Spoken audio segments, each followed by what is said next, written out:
Hey everybody, Malachi here with another edition of fresh, cold-pressed news with a splash of almond milk. The dominating story this week is the news and reaction to mass shootings in Texas and Ohio that left over 30 dead.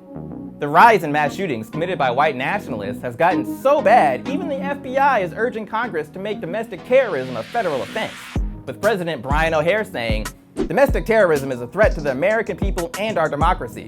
Acts of violence intended to intimidate civilian populations or to influence or affect government policy should be prosecuted as domestic terrorism regardless of the ideology behind them."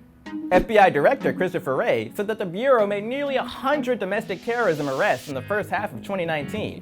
Majority of the domestic terrorism cases that we've investigated are motivated by some version of what you might call white supremacist violence, but it includes other things as well. Oh, but white supremacy is just a hoax, right, Tucker Carlson?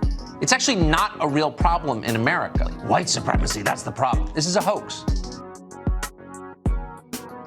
And what dost thou sayest Trump, often looked at as a foster of this culture of hate and xenophobia? Well, apparently the causers are violent video games, mentally ill monsters, and fake news. But we need assault rifles, since, speaking of wild pigs, 50 of them can run into your backyard at any time, and you, patriotic American, need to defend yourself.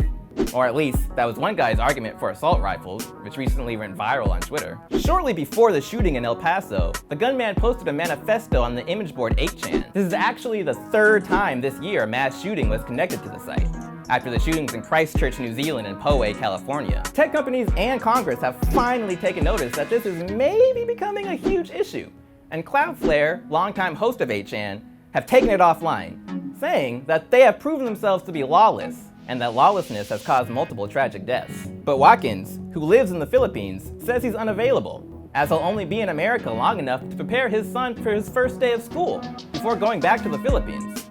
What? Turning our attention to nationalist-led violence in other countries, the tension between India and Pakistan over the disputed territory of Kashmir is reaching another breaking point, as India revokes the autonomy of the region, putting it under direct control. This is the result of pledges India's Prime Minister Modi has made to his Hindu nationalist supporters. India has essentially put all of Muslim-majority Kashmir under lockdown, as shortly before the announcement, they cut off phone and internet communications, 35,000 extra troops were deployed to the region, and 2 former chief ministers were placed under house arrest. One of those under house arrest, Mabumba Mufti, tweeted that this marks the darkest day in Indian democracy. Democracy is already hanging by a thread. We'll have to explain to our grandkids what a free election is. All right, that was another week of news. You feel okay? I don't.